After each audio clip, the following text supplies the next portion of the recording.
Okay, welcome back. For our first course session on macro and markets themed Navigating the Tumultuous Transition, let's invite our chair today, Woan, Director of Research, Khazanah, and she'll be joined by Chucheng Feng, founding partner, Plenum, Marko, Papic, partner and Chief Strategist, Clock Tower Group, and Nurhisham Hussein, Chief Strategy Officer, Employees Provident Fund, EPF, who's joining us virtually. Please welcome our panel speakers. Dear honored guests, ladies and gentlemen, good morning. It is my honor to welcome you to the Macro and Markets session for KMF 2022, titled Navigating the Tumultuous Transition. This title is very apt considering the state of the world that we are in today. I'm sure many of you will agree with me that reading the news these days can be a very depressing affair. We are bombarded with so much negative news that it's a wonder to even make it out of the door in the morning. We hear of military conflicts and trade wars, of droughts and floods, of energy and food crisis, of inflations and rate hikes, you name it.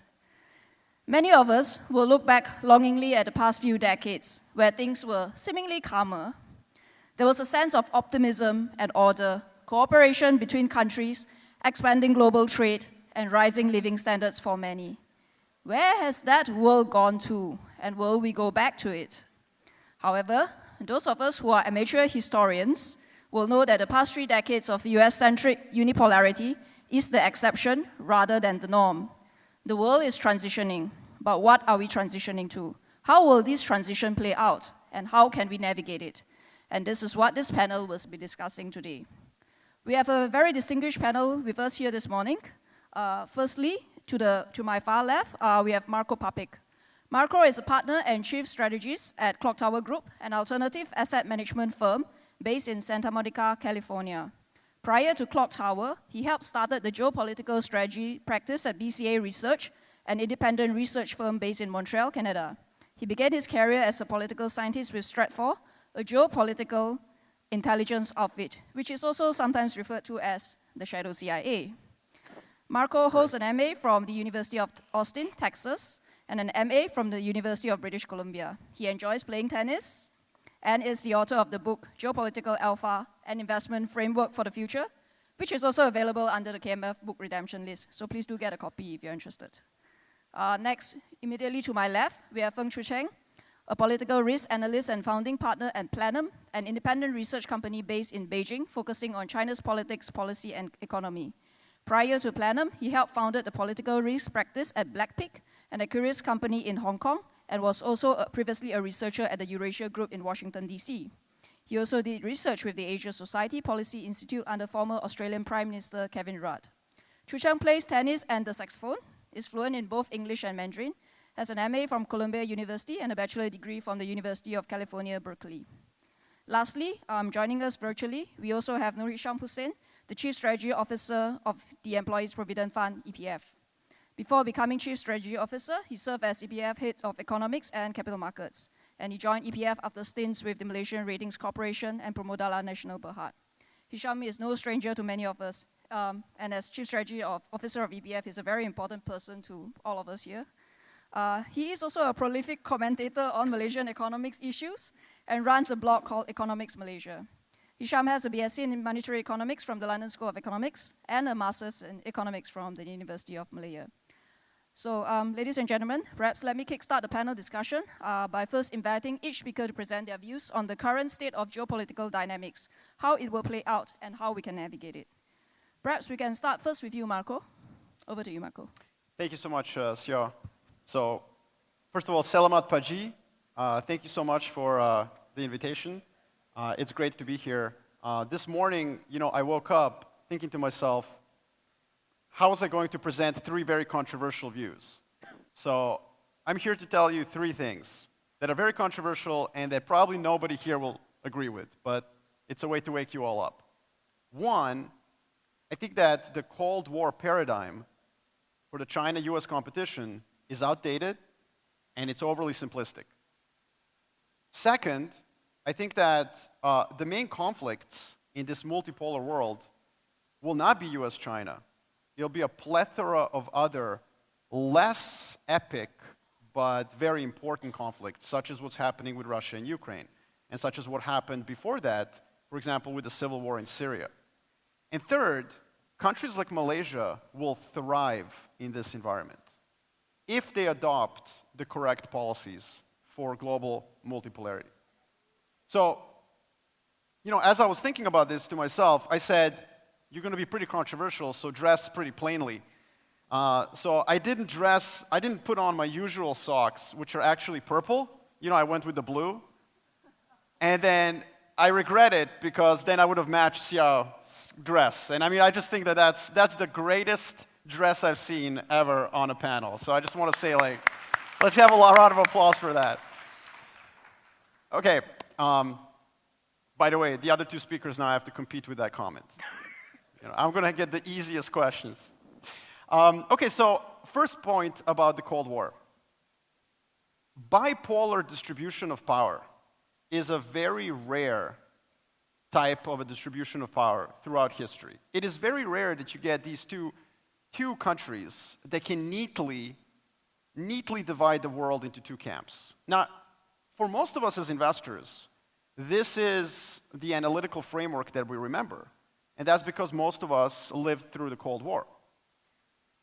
But the point about the Cold War is that it was a vestige of a very particular moment in human history, where you had basically the United States and the Soviet Union as the only two games in town when World War II ended.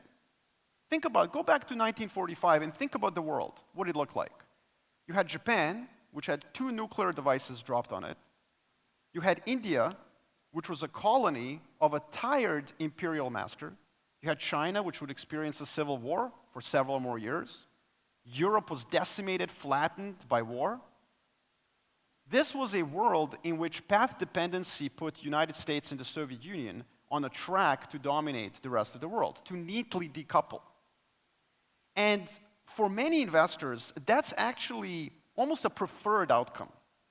I know this because in my role at Clock Tower Group, I advise a lot of sovereign wealth funds and institutional investors with very long-term horizons. And they're basically all asking me to produce these neat Excel spreadsheets where I tell them which countries go in column A and which countries go in column B. This is a very popular thing to do right now.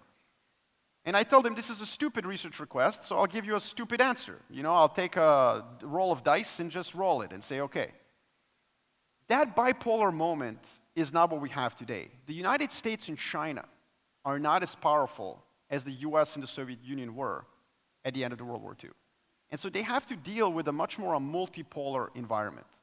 Now that word has some negative connotations right now because President Putin uses it as sort of a normative, we want a multipolar world. We don't want to be ruled by one or the other bully. But we know from political science theory, particularly game theory, that a multipolar environment is very difficult to model. It's very difficult to predict, except for one thing. Throughout history, a multipolar distribution of power has led to a higher frequency of conflict. It's very simple. There will be more wars. Why? Because there's more countries pursuing their foreign policy independent of one another. There are no bullies to slap them around and say, no, you can't do that. Think about, for example, the Suez Crisis. 1956, 1957, the United Kingdom, France, and Israel decide to basically seize Suez from Egypt. What did the US do? US called up Westminster and said, listen, we have a deal with the Soviets, you're going to withdraw or we will crash the pound. And the United Kingdom, a colonial empire with nuclear weapons, tucked its tail between its legs and said, okay, sorry about that. That is a bipolar environment. Today, the United States can't even get countries to ban Huawei. How many countries have banned Huawei? How many do you think have banned Huawei outright? 10. 10 countries, that's it. Canada just did it a couple of weeks ago. Australia and Japan were first. United Kingdom, the 51st state of the United States, did it pretty early. Then you have 2 Central Eastern European countries, Lilliputian countries nobody cares about. I can say that, I'm from that region. And then Sweden. I'm sure Sweden banned Huawei for national security reasons. Has nothing to do with Ericsson. My point is that this kind of a coalition building reveals a weakness for the United States in building a coalition of the willing against China. On the other hand, China itself is constrained. It's constrained by its geography. 80% of its commodities transit right through here, right outside here. China doesn't have power projection capabilities to the Straits of Malacca, let alone to the Straits of Hormuz, where the Fifth Fleet of the United States is headquartered. So that's a trap number one. Trap number two is because of domestic leverage, China is becoming increasingly more leveraged to exports. It needs those foreign markets. It's what saved the Chinese economy over the last 2 years. And the third issue is that as China opens up, and we'll talk about that obviously with Chucheng, as China opens up, its current account will start flirting, not dating yet, but flirting with a deficit, which means China will increasingly be addicted to foreign capital inflows. That's not a country that's ready to challenge the status quo. So I actually think that US-China tensions are interesting, they're important, they're relevant, but they won't divide the world in two. If we want a proper parallel to the world we live in today, a multipolar distribution of power, we should go back to the 19th century, the late 19th century environment, in the early 20th century, pre-World War I. In those 50 years before World War I, before Wilhelmian Germany decided to redraw the borders of Europe, before that moment, for 40 years, enemies traded with one another. The data is unassailable. Trade between Germany, France, and the United Kingdom, France, United Kingdom, and Russia, three countries that had a military alliance against Germany, went through the roof, right up until summer of 1914. It was a dramatic increase in trade and investment between stated enemies. Why? Because allies themselves did not trust one another. Because they knew that if one decided to leave trade off the table, somebody else would come in and take that. That's exactly what's happening today with China. And I think the Chinese policymakers are aware of this enough, and hopefully we agree, of this dynamic. That overt assertiveness will produce a coalition of the willing against them that will then, of course, impair their development in the future. So these wedges between the allies are very important. I mean, just to give you a very clear example of this, the CEO of Boeing said about 12 months ago, look, if we ban export of airplanes to China, what do you think is going to happen? What do you think Airbus is going to do? Is it going to abide by the American blockade? Of course not. Why would they? The United States just stole a huge deal with submarines with Australia from the French. Why would the French do anything to help the US when it comes to the alliance against China? This is a very important dynamic. That's what a multipolar world looks like. It's dynamic, it's intense, and it's interesting. And for investors, it's not simple. You cannot produce a neat Excel spreadsheet. You need to think about this dynamic environment. Now, what that means, though, a multipolar environment will have conflicts, and those conflicts will produce supply-side problems, as we saw with Ukraine, as we saw with wheat, fertilizer, energy, and so on. Those conflicts will increase in frequency. And two conflicts that I think nobody's paying attention right now are Saudi Arabia versus Iran, which is playing out in the fourth largest exporter of oil, which is Iraq. Paying attention to the Shia on Shia violence in Iraq is more important for supply of oil than what's happening in Ukraine. Let me say that again. If you're worried about supply of oil, forget about Ukraine and Russia. European sanctions against Russia, are a PR effort. Russian exports of oil are up. If you're looking for a geopolitically induced risk to supply of oil, it's going to happen in Basra, not in Russia.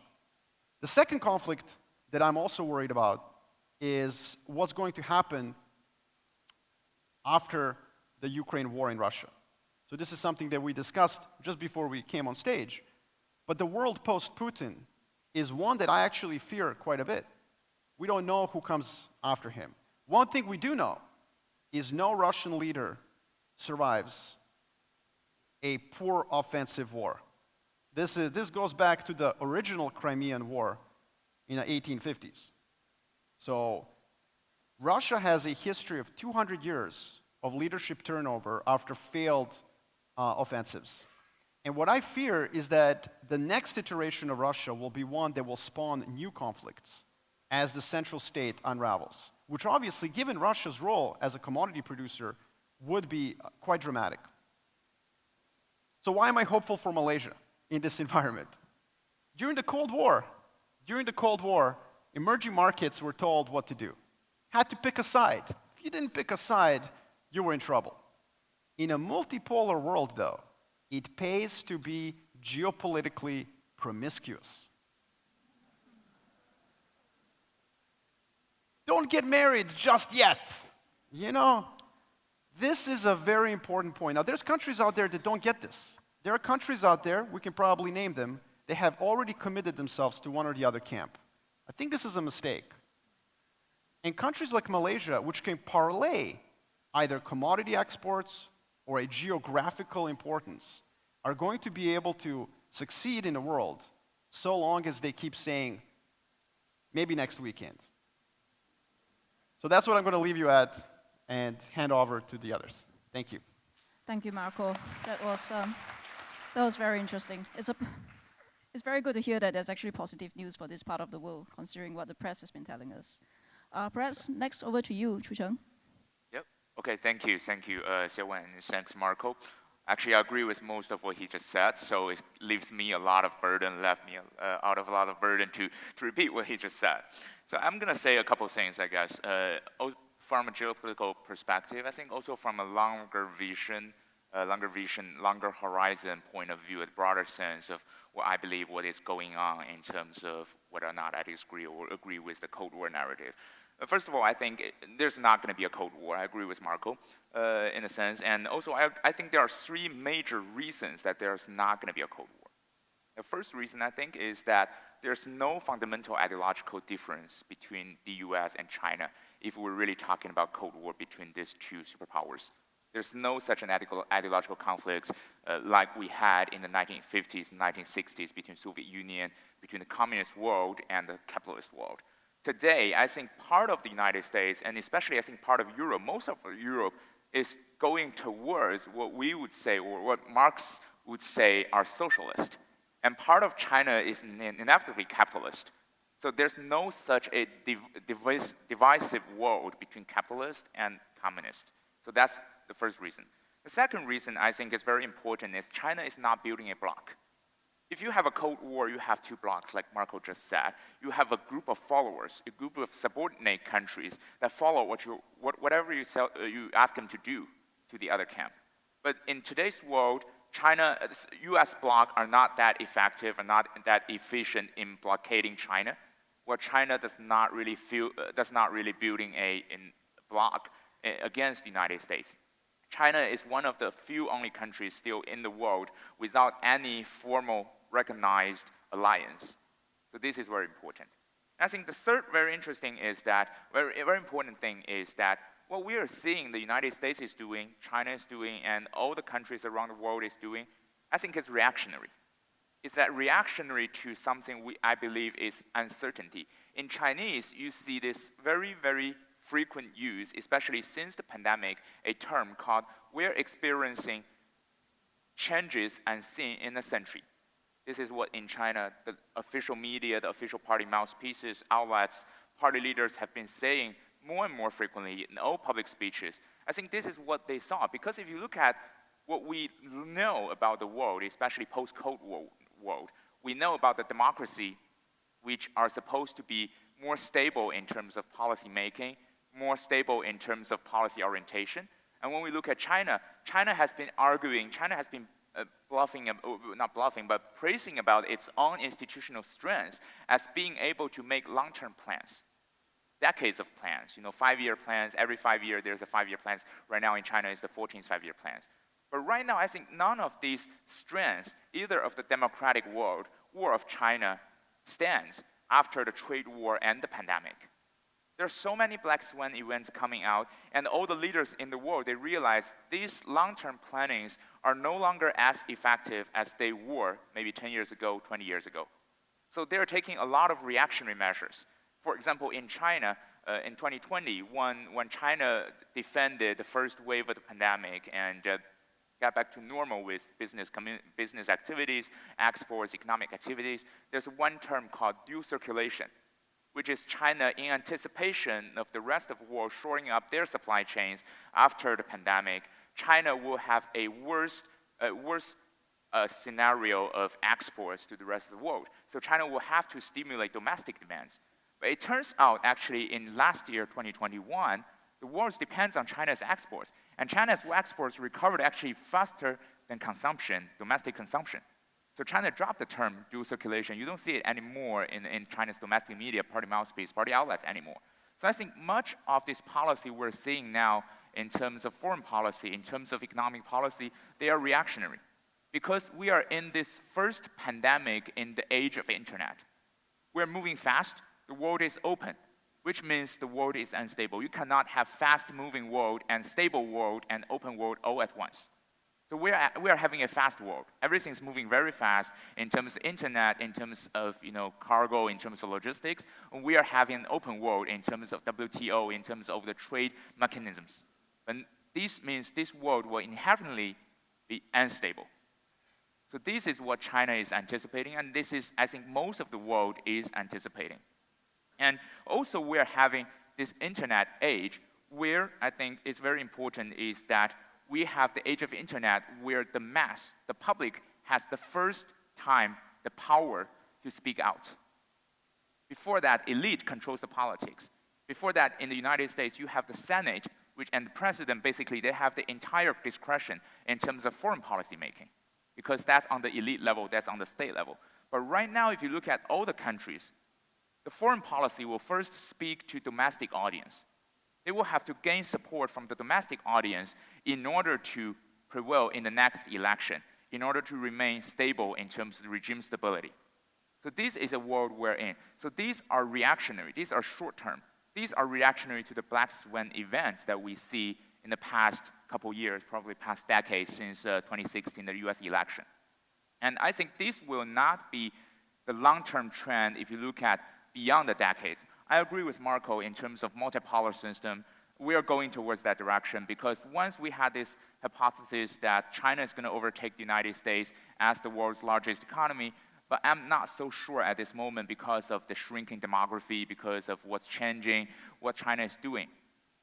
With that multipolar world, I believe that kind of uncertainty will drop because no one will be able to dominate the world. In a sense, everybody will have to work together. China will not have the kind of supply chain strength it had in the past 3 decades, in the sense that every country offshores its supply chains to China with the cheap labor, with the access, with the stable market environment. Some countries are already relocating, some companies relocating their resources, part of their supply chains out of China. So this will make China more dependent to some other parts of the world.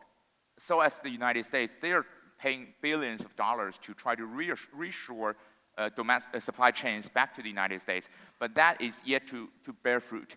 So that's what I want to say, basically 3 points. Yeah. Thank you, Chucheng. Perhaps next we can... Perhaps coming on next, if we can invite Hisham to speak. Okay, thank you, Siaw. First of all, thank you again to Khazanah for inviting me. I do apologize for not being able to be there in person. I got COVID a few days ago and I'm still in the quarantine. And I really do miss having this, being there in person again and meeting everybody. But to maybe address some of the points that Marko and Chucheng have raised here, I fully agree. I think we are heading towards very much a multipolar world where there's no one country can dominate things. But I think taking a little bit of a step back, I think one of the features of US hegemony over the last 20 years has been this rise of globalization and the spread of global supply chains. And I think, again, this is kind of a strange parallel with the late 19th century where we're starting to see that reverse. It really manifested itself just after the global financial crisis. We started seeing a lot more protectionism, I think, in terms of trade measures. We started seeing a lot more focus on domestic policies rather than looking outward. And this obviously has had an impact, I think, in terms of slowing growth. I think it's had an impact in terms of political polarization. And concomitant with that is a rise in the possibility of further conflict, and the dynamic is there certainly. But I think you can only take historical precedent so far. I think this time is that the demographics are radically different, and I think climate change is also a differentiator. Just touching on demographics, I think we look at previous multipolar environments.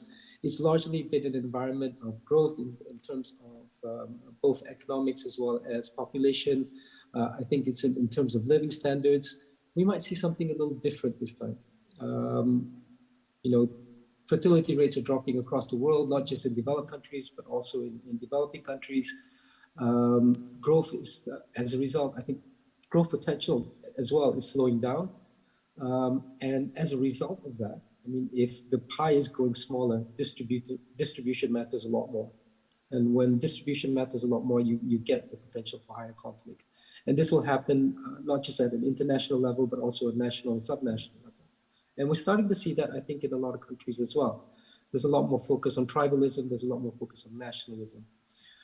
We saw that with COVID, with, I think, the distribution of vaccines. Very clearly, it's me and mine versus you and yours. Mine first before anybody else's. And I think that kind of psychological imperative, I think, is going to be a feature going forward as well. I won't address the China-US conflict directly, but I do agree with Chucheng. I think the economic fundamentals of China are getting poorer. They may, in fact, become the largest economy in the world, but it will be a less, I think, dynamic economy going forward. And as a result, I don't think they're going to have the kind of reach and influence that they've had over the last 20 years. So there's a lot of things going on. I think the other big differentiator, as I said, was climate change. It's a little bizarre because, with China threatening Taiwan, climate change will put the whole of Jiangsu province underwater in about 20 years. That's 4 times the population of Taiwan and about twice the landmass. So it's a little like arguing over which deck chairs to use while the Titanic is sinking. So, I think we're really not addressing the elephant in the room here. I think we need greater global cooperation, but given the circumstances, it's unlikely to happen. Also, I think in terms of the impact on global supply chains, I think Chucheng referred to it before as well. That's something that a lot of, Malaysia and ASEAN are well positioned to actually take advantage of. But we have to be very careful in that area because what we don't want to have is transplants of industrial production just for the sake of evading sanctions or just for the sake of resiliency, because it's not necessarily positive for the host country.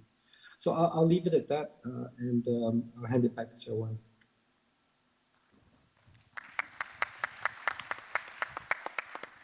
All right, thank you, Hisham.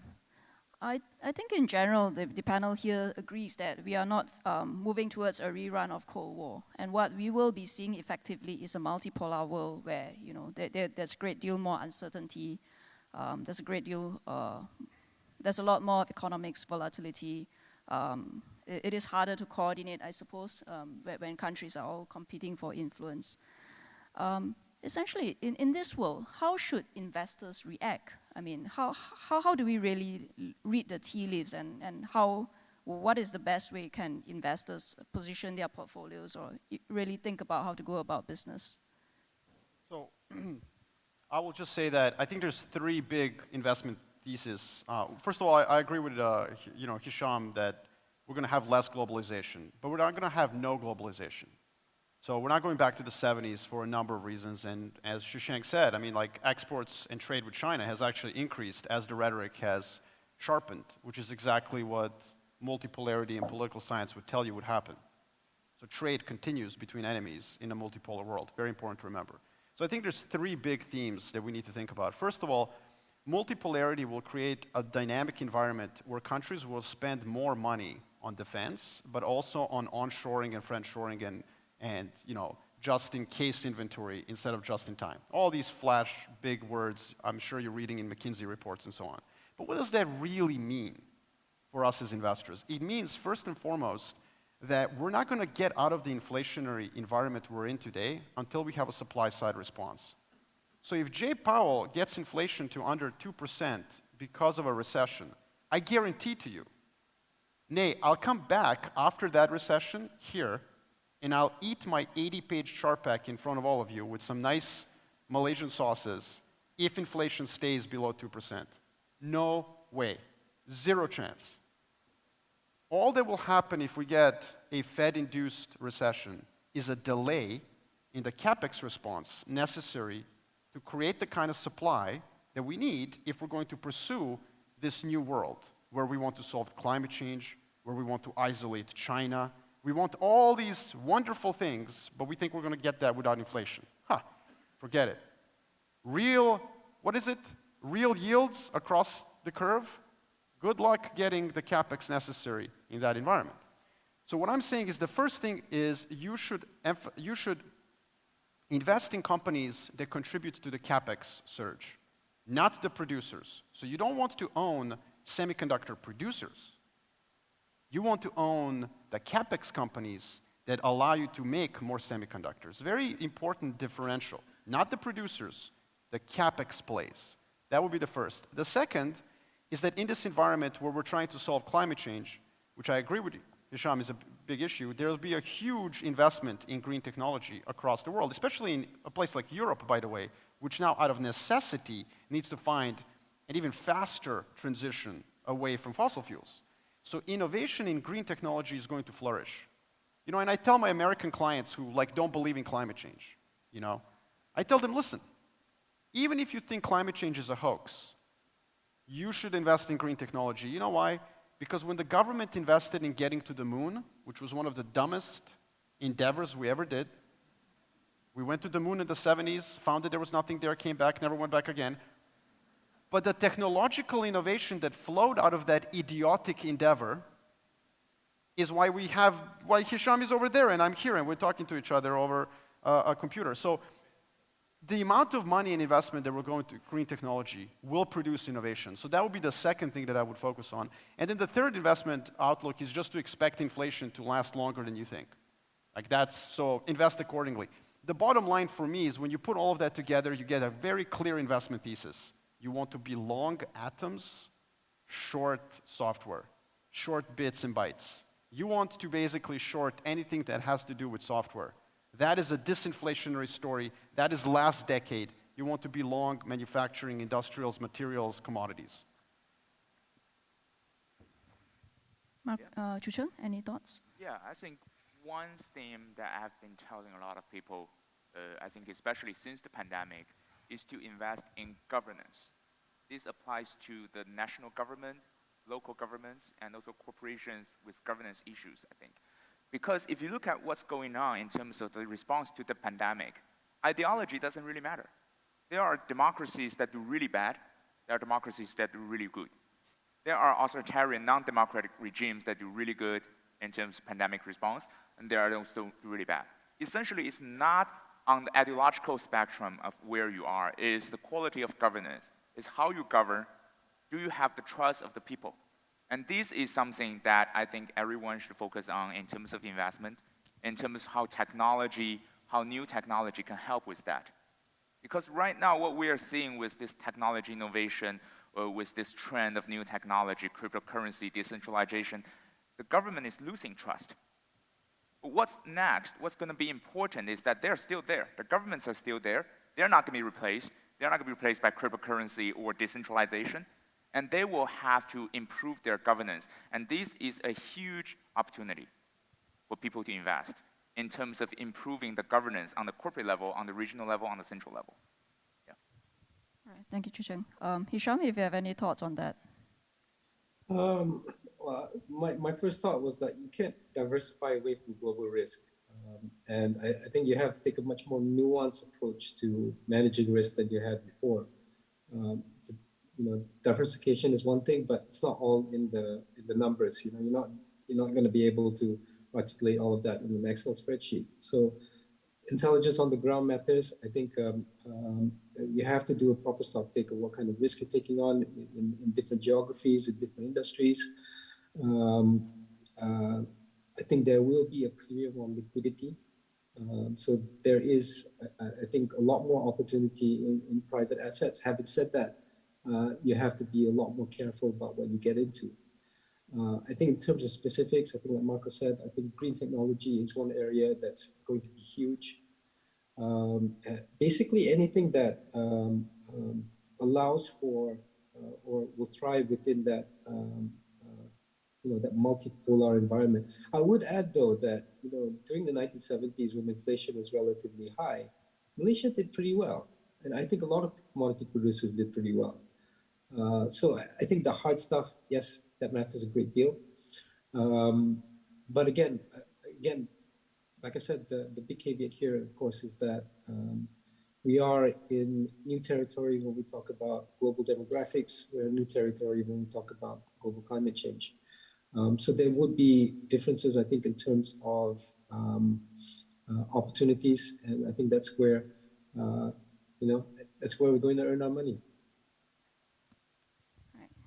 Thank you, Hisham. I think one thing that we have all brought up is the issue of climate change, and with climate change, investment in green tech and green transition being one of the main investment theses perhaps for the next 10 years. But at the same time, given the recent war, given the recent Russia's invasion of Ukraine, as well as what Marko you mentioned, that one of the maybe upcoming black swans will be the issue with regards to Saudi Arabia, as well as Iran and Iraq and the oil energy there. I mean, so how do we really balance this whole idea between green transition and the need to seek for energy security, the need to still maintain oil capex at the same time? I mean, do you see that as an ongoing issue? I mean, how do you think oil prices will play out? I mean, green transition will not come tomorrow. Yeah, that's right. It won't. And I think one of the mistakes that policymakers have done is that they've basically turned off the tap of capital to fossil fuel too fast. We had an event recently. You can imagine one of these finance events in the US. 100 or so people showed up at our firm, all pretty much members of the 1%. And so one of the speakers asked, how many of you drive a Tesla? Everybody raised their hand. And then the speaker asked, what is the #1 selling vehicle in the United States of America? And one person said, Ford F-150. And then the speaker asked, how many of you drive a Ford F-150? Nobody raised their hand, right? And maybe one person was like, and then put it down, embarrassingly.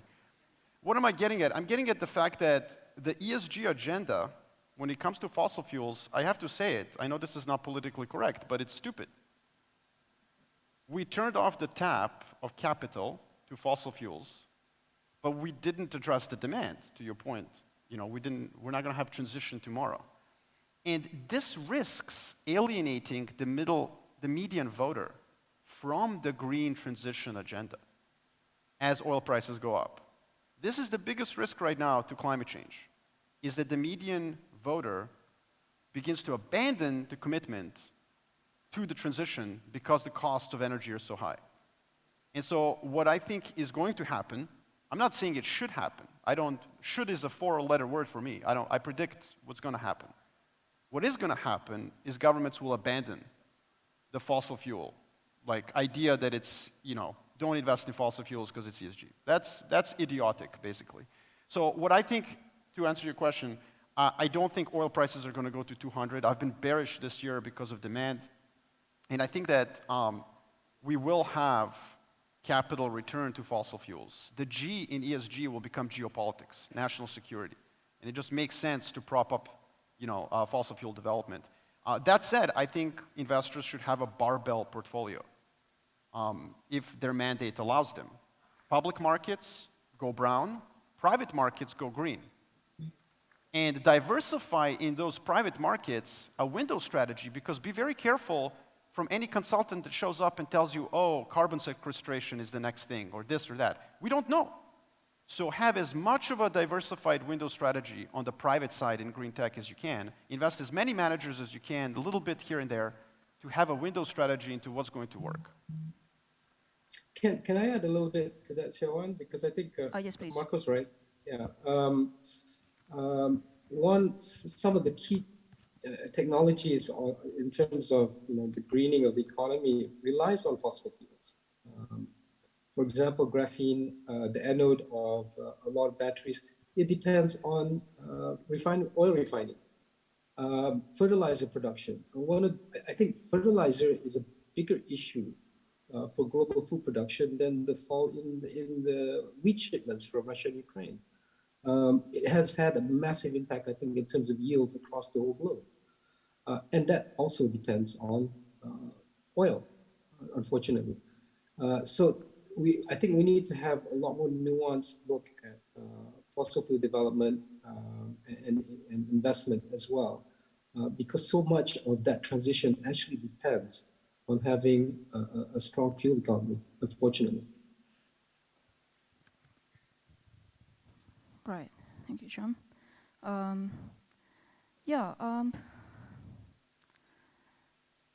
If I may just ask another question, perhaps bringing home closer to the region, right? I mean, food subsidies is something that a lot of emerging markets are having issues with, given the fact that climate change distorts a lot of food production, and Russia's invasion of Ukraine also kind of cut off weak exports to many parts of the world. So bringing us back to the dominant issue of the day, how long do you think the ongoing Russian-Ukraine war will last? And at the same time, how will this impact food production next year? I mean, this year there's enough reserves to draw down, but there are droughts this year in China. I understand that rice production is down. Ukraine is not planting because of the war. I mean, how long will this war play out? Will ultimately affect how much we will all pay for food next year. I guess I have to start again. I was so nice to you with the comment on the dress, and now I keep starting every question. Just kidding. Yes. Putting me on the spot. Look, first of all, a caveat. Every single call I had on this war, it was probably wrong, except that the Russians would suck at war. That was the one thing I got right. But they keep surprising me by how bad they are at actually fighting a war. So I think that we are coming to a stasis, a point where there's a line of control established between the two sides, and where the two sides are exhausted. Winter is coming in Ukraine, so there's about 4-6 weeks left of fighting. The Ukrainian offensive has been extraordinary, but they are doing it without main battle tanks, without ground attack aircraft. I don't know how sustainable that is. But again, they keep surprising us because Russians clearly can't fight a war. This is an objective truth. So, provided that my view on Ukraine is right, and their offensive, then we will establish a line of control very similar to what happened with Korea, as Chucheng was saying earlier. The war will continue, like Korean War has been going on for 70 years, but the reality on the ground will be an ossified conflict. I don't think that really does anything for next year, though, because of the fertilizer issue that Hisham is talking about. I mean, that's going to be a huge problem for next year. And so I do think that the inflationary impact of the conflict, especially through the food component of CPI of many countries, will continue. And you'll have this eco-political crisis in the frontier markets, maybe not so much emerging markets, but more frontier, from that transmission mechanism. But one thing I will say is that the energy component of the conflict has been overstated as a risk. You had investment banks telling us in March of this year that there will be 1.5 million barrels lost out of Russia. That hasn't happened. And I think that continues to be an overstated risk. Insurance this, shut-ins that, blah, blah, blah. None of that has really mattered. And there's a reason for that. It's not a bug, it's a feature of the EU sanctions. The EU sanctions on Russia are a PR effort. So Olaf Scholz and Emmanuel Macron can declare that they're not buying any oil from Russia. But if the West wanted to stop Russian oil out of Russia, they would have used secondary sanctions, as they did against Iran, and they didn't do that. So I think that the energy component is going to continue to come down from a CPI perspective. I don't expect a surge, but the food price situation, I don't know how it gets resolved really for next year, in time for next year. One thing though, again, people do overstate supply issues. Don't forget, Ukraine doesn't have to ship its wheat through the Black Sea. It can ship it through the Baltic. It can use Romanian ports. And there will be an adjustment in terms of wheat exports over the next 12 months where Ukraine will become less dependent on its own ports. That's already happening. Right. Thank you, Marko. Chucheng, what about the drought situation in China? I mean, do you foresee a significant impact on Chinese rice production? I do know that China has a lot of grain reserves to draw down on. Yeah, I think China takes this very seriously, especially, I think this is before the Russian invasion of Ukraine. China started to emphasize food security as early as last September.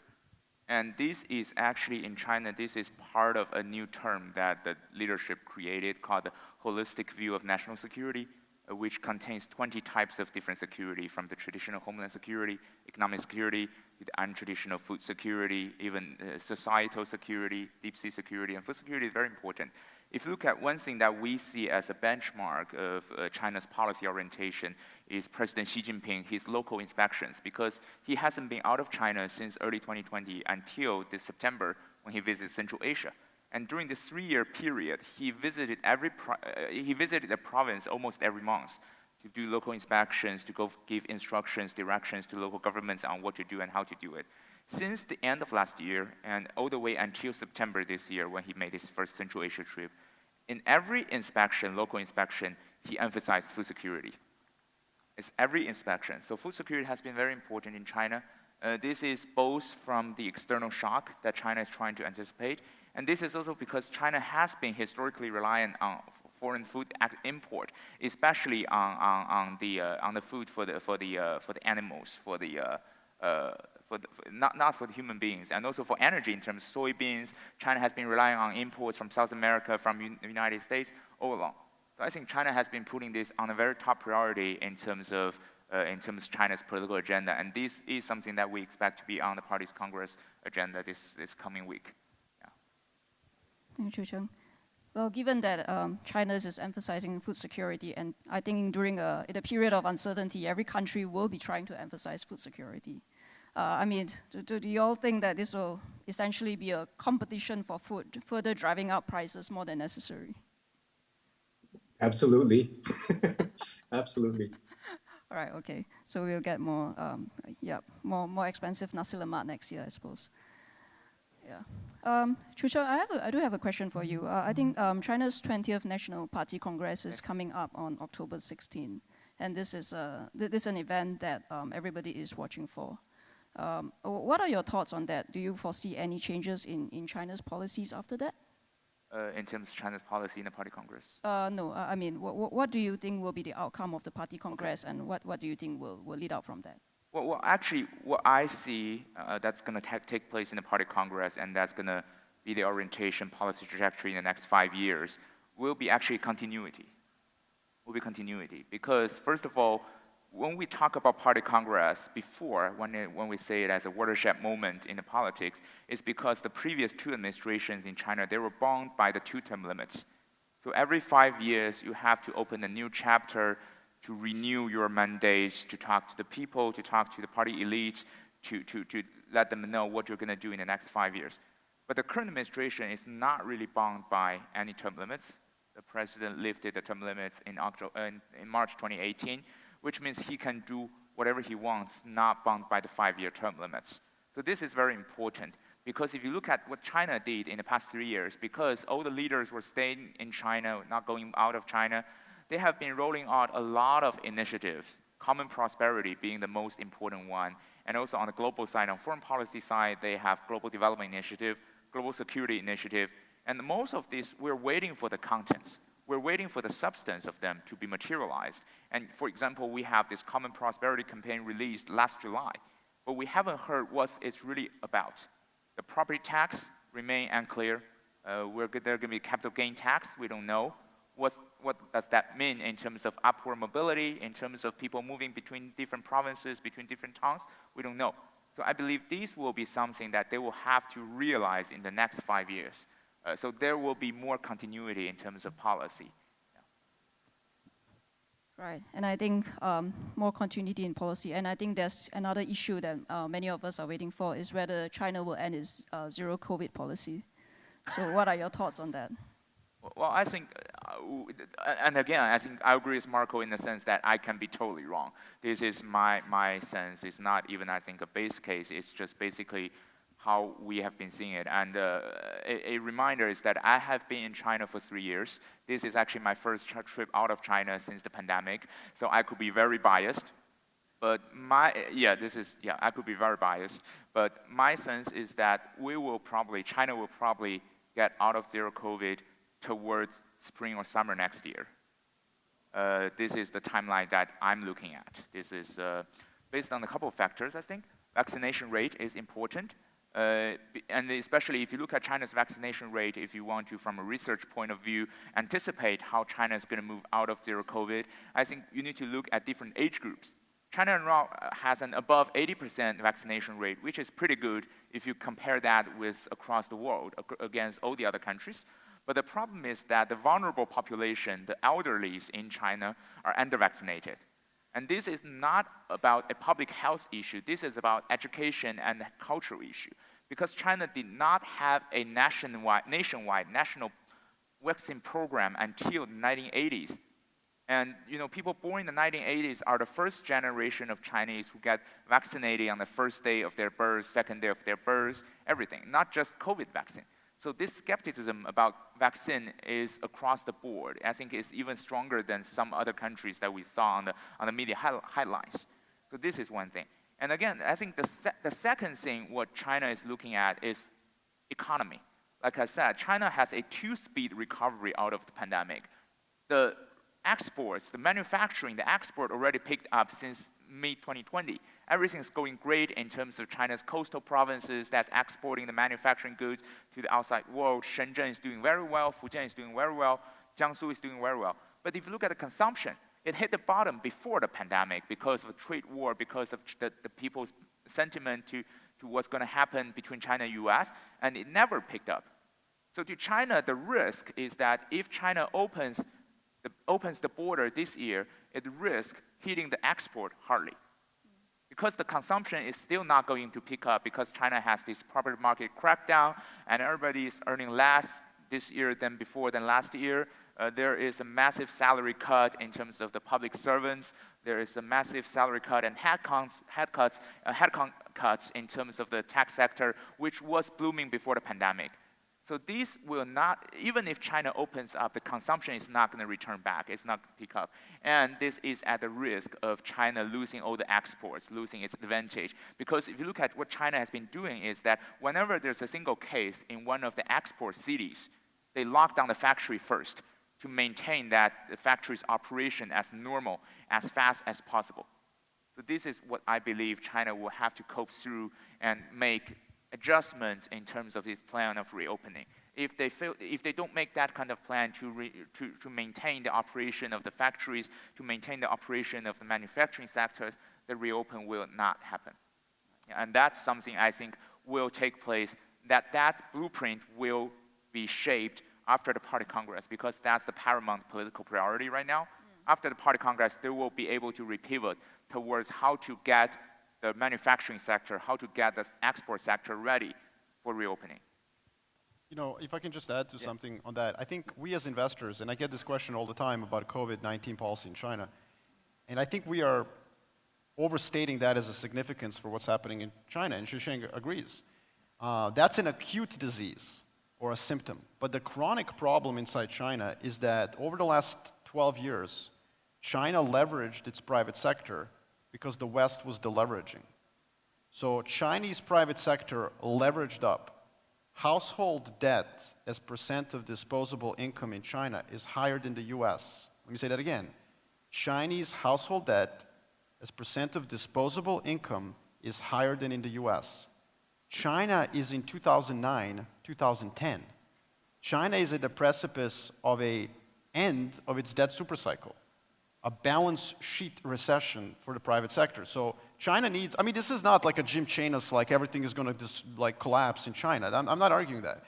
But China's at a beginning, maybe middle, of a decade of deleveraging of its private sector. So even if you end zero COVID tomorrow, if the public sector doesn't step in, which Xi Jinping has obviously been very hesitant to do, I mean, that's the hallmark of his leadership, then China will continue to have subpar growth. And, you know, we are pessimistic on the public sector stepping in a big way. But that's why I think there's still downside risks for Chinese growth going forward. And I wonder what you think. I mean, the big bazooka kind of fiscal stimulus they don't seem to be in the works. No, the premier, the government made it very clear, I think, in the middle of this year when the private market hit the bottom, that they're not going to come to lend a hand. The public sector is going to bail out the property market. I think that remains the case until at least today. I don't know what's going to happen after Party Congress. They may change course, but as of now, I think that's the base case. Yeah, and the problem is if they actually do come in with a big bazooka, it's just pushing the problem down the road, right?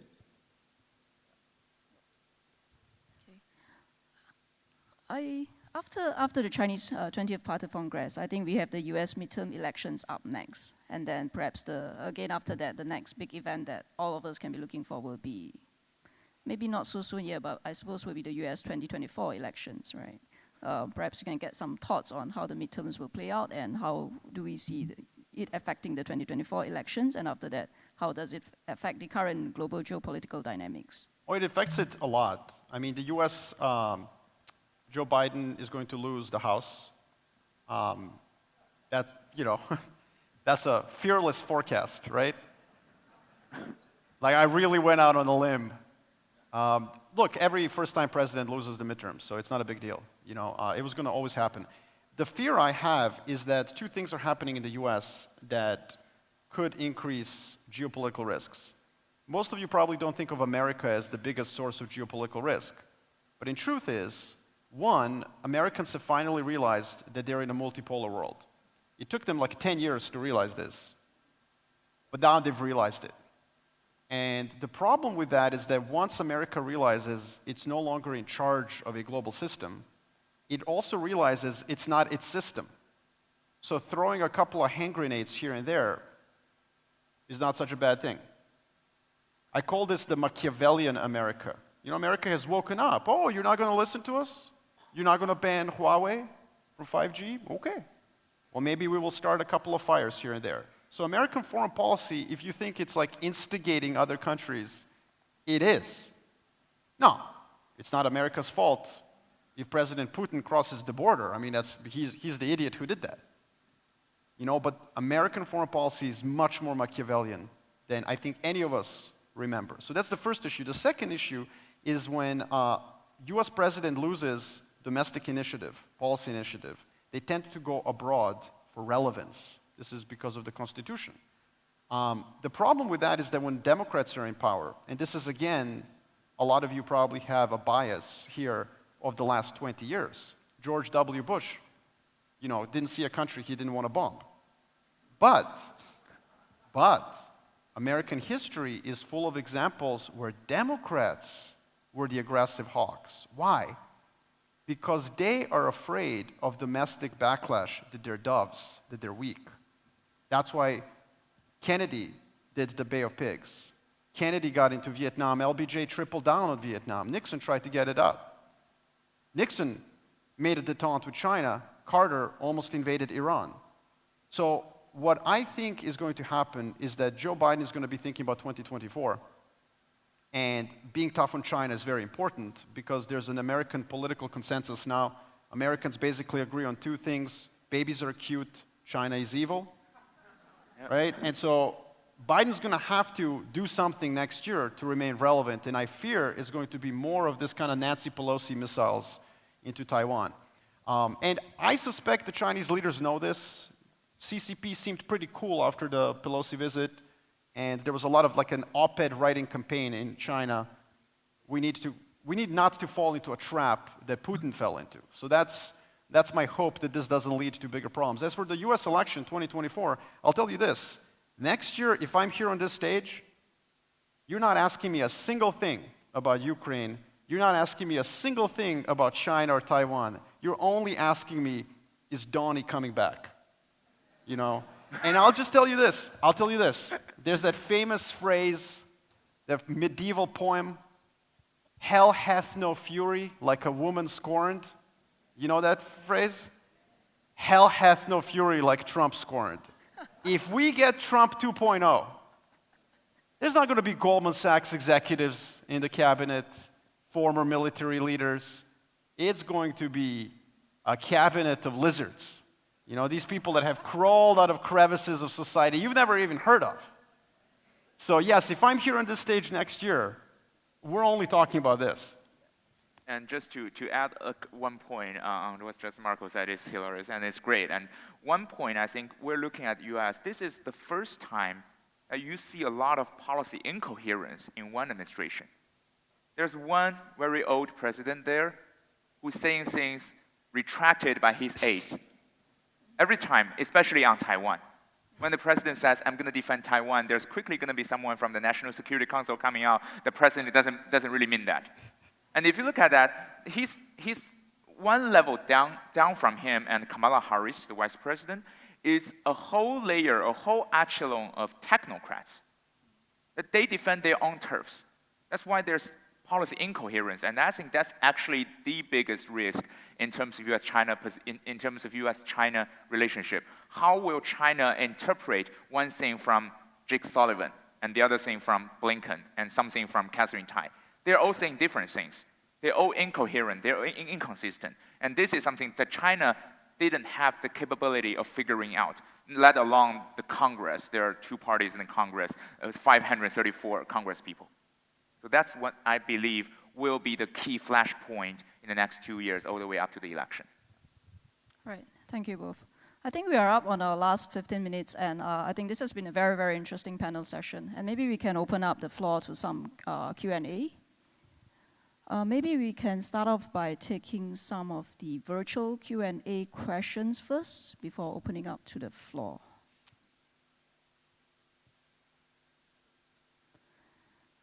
Okay. We do have one question for Hisham. Hisham, in your view, what are some measures that large corporates, for instance, the GLICs and the GLCs, should consider to prepare for the world of uncertainty? Wow, that's a big question. I think first, I think the first step in any kind of risk management exercise is understanding that it exists and acknowledging that it exists. So nothing is out of bounds. War is not out of bounds. War is a possibility, and you have to take those considerations into account, whether it's US-China, whether it's in the Middle East, whether it's India and China. I just heard Xiaomi had the assets frozen in India yesterday. So, the rising trade is not a barrier to war. It's not a barrier to conflict. That happened pre-World War I as well. Understanding that your assets are at risk, whether it's in developed markets or frontier markets or emerging markets, and you have to plan accordingly. I think the level of uncertainty that we have today is probably a little unprecedented in our lifetime anyway. But I think it's something that we have to get used to, and I think it's something that has to be taken into account in your planning. And that's you really can only prepare for eventualities. You can't fully, ensure yourself against it. Thank you, Hisham. Can I, if I can just really quickly please. add to that? I mean, we had a keynote address by Professor Chucheng, who's talking about a diverse diet of economic theories. I would expand that to a diverse diet of theories. So maybe hire fewer MBAs and CFAs. And I know people here are going to hate me for saying that. But if you want to navigate the current climate, last time I checked, the CFA does not have an exam on geopolitics and politics. MBAs do not teach you about political risk. Guys like us, we had 2 careers. Teaching in some Southeast West Alabama state or flipping burgers. Yep. Right? That's where we were looking at. Well, hire more people with diverse intellectual backgrounds. Thank you. Yeah, we should definitely put that out too, as a suggestion to the CFA Institute. If you have any more questions virtually.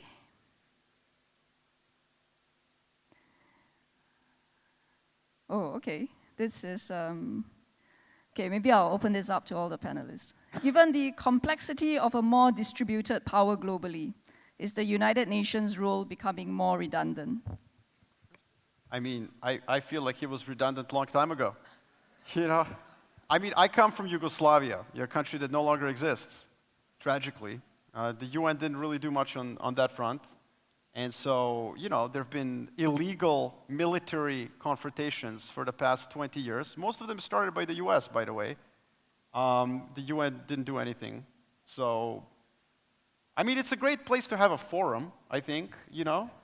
And New York is a great town to party and bar hop. And so, I think we should continue to have it. But I definitely think that it's less and less relevant. Okay. Yeah, I Any think, thoughts? well, I kind of disagree, though I kind of like what you just said. But I disagree in the sense, I think UN is still important in the sense that the underprivileged, the underdeveloped countries still have a collective voice there. Yep. But I think the UN needs some serious reform. For example, including some of the countries that's not as a permanent member of the UN Security Council in, so that they will have a stake, they will have a voice there, and also amend some of the rules of the UN. And I think the broader UN, not just the United Nations, also the WTO, WHO, a lot of the rules of how these international organizations are running, are operating, and that's something. And I think one thing that a lot of people, I think this is kind of like a common misunderstanding, is China's rise will inevitably challenge the current international order, UN-led or UN-dominated international order. This is something I believe is untrue. I believe China has been benefiting the most from the UN-led order, and China has every incentive to maintain what it is because it has been in China's favor, it has been in China's benefit. Right. Hisham? Well, the UN is basically a creature of the post-World War II era, but the world has changed. I think, like Chucheng says, it does need serious reform. It does not reflect the realities of the world today. It does not reflect the changing, I think, economic power between developed countries and emerging markets. And in that sense, it's not fully reflective of I think the power balance, the geopolitical power balance that exists today. Having said that, to quote Churchill, jaw is better than war. So it still does serve a purpose, but can we improve it? I think that's the real question. Right. So maybe we should all put some thoughts onto what a UN 2.0 should really look like. Okay, thank you, gentlemen.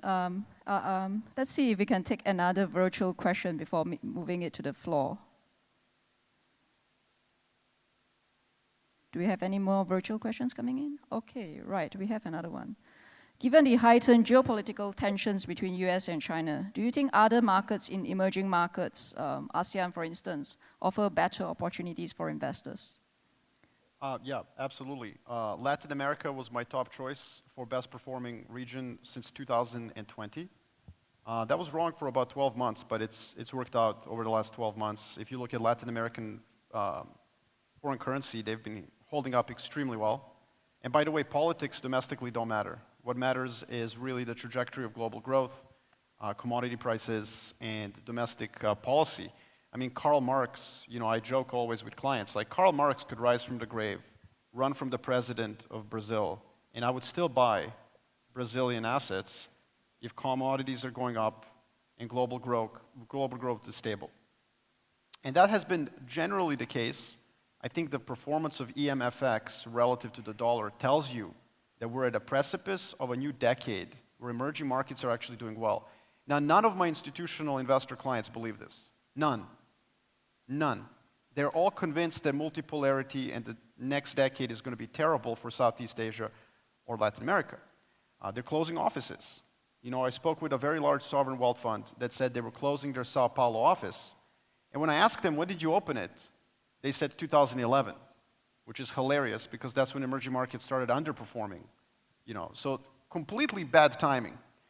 The narrative right now is that there's no growth, geopolitical risk is bad for these countries, and governance is poor.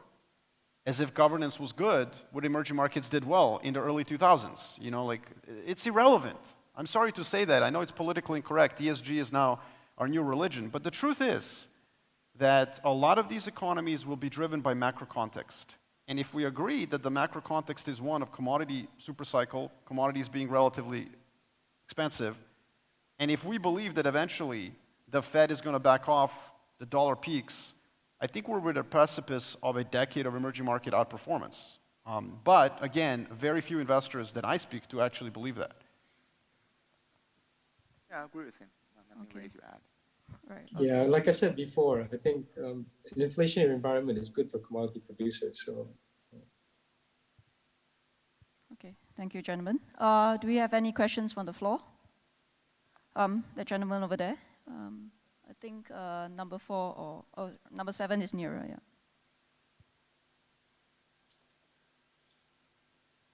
Thank you very much. I enjoyed the discussion. Marko expressed a view that's sort of optimistic in terms of the nation's position vis-a-vis what's happening in the world. But I was quite interested to hear what the views of the other panelists are, with the tensions between China and US and so on and so forth, other global trends. How do you guys think Malaysia will fare in the next maybe 3 years or 5 years? Are we going to do better? Are we going to fare better in this world? Thank you. Well, like I said, as long as it doesn't pick sides, I think Malaysia will do great. I wanted to hear from the other two what they thought. Yeah, thank you, Marko. Thank you. In relation to what? No, in relation to how Malaysia will do. You mentioned that Malaysia should be able to do well if we don't pick sides. But what about the views of the other two panelists? Oh, sorry. Yeah. So, Okay. Yeah. Thanks, Marko. I didn't hear. Yeah. My bad. Maybe Hisham, if we can start with you. Closer to home. Yeah, I generally agree with Marko here. And as long as we don't decide, the big problem we have right now is that the conflict is likely to happen on our front doorstep, right? But as long as it doesn't come out to a shooting war, I think we would benefit from, the continuation of tensions there. They have to produce somewhere. I mean, we have seen some Chinese interest in relocating manufacturing to Southeast Asia. And I think the Americans are quite keen to maintain their influence in the region. So you don't necessarily have, like Marko says, you don't necessarily have to get married there. Okay. I agree. I agree with nothing really too. I agree with Marko, by the way. I agree with Marko in terms of not choosing picking sides. Yeah. All right. Okay. If we can take another question from the floor. The lady over there. I think number 4. Number 4. Oh, sorry. Number 4. Thank you. And then we move on to number 6 next. Yeah. Sorry. Please, sir. Can I ask this to Chucheng, please? Yeah. I'm just want to know what is your impression of the construction industry in China and its impact upon the banks? You see some disturbing videos in TV news. That's number one. Number two, what in your mind is the rationale for the corporate crackdown on some of the bigger companies in China? Can you give us impression? And Marko, can you also comment on that second question? I didn't quite get the first question. Sorry, I believe the first question, if I hear you correctly, sir, it's on the construction industry outlook for China. China. Yes. Yeah. Okay, I think in construction industry, well, everything is hinged on the property market. And to be honest with you, I think it's not going to do really well in the next couple of years in China construction industry in general, because right now I think the problem is that this actually goes into the longer horizon. This is ideological question I think the Chinese leaders has been asking, because what we saw in the property market is something that's driving China's inequality gap, and it's driving generational-wise, because in China right now it's 2 generations paying for one apartment.